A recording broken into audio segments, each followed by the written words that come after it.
শাকিব খান বর্তমানে আছেন যুক্তরাষ্ট্রে। সেখান থেকে দ্রুতই দেশে ফিরে প্রথমে সোলজার নামে একটি সিনেমার শুটিং শুরু করবেন তিনি। এরপরই ক্যামেরার সামনে দাঁড়াবেন ঢাকার প্রিন্স হয়ে।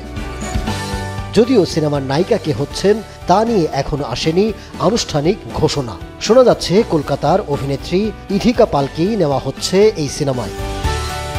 বিষয়টি নিয়ে ইথিকার সঙ্গে যোগাযোগ করা হলে সাড়া মেলেনি তার। ঢাকাই সিনেমার দর্শকের কাছে ইথিকার পরিচিতি আসে শাকিব খানের সঙ্গী। 2023 সালের সিনেমা প্রিয়তমা দিয়ে তার চলচ্চিত্রে অভিষেক। এরপর চলতি বছরের রোজার ঈদে বরবাদ সিনেমায় আবারও আসেন শাকিব ইথিকা।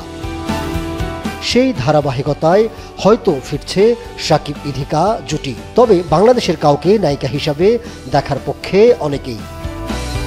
প্রিন্সের গল্প লিখেছেন মেজবাউদ্দিন সুমন, চিত্রনাট্য করেছেন যৌথভাবে মেজবাউদ্দিন সুমন ও মোহাম্মদ নাজিমউদ্দিন। পরিচালনায় থাকছেন আবু হায়াত মাহমুদ।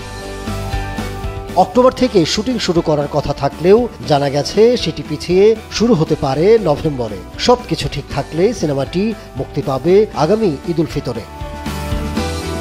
Ahmed Tawkir, showbiz tonight.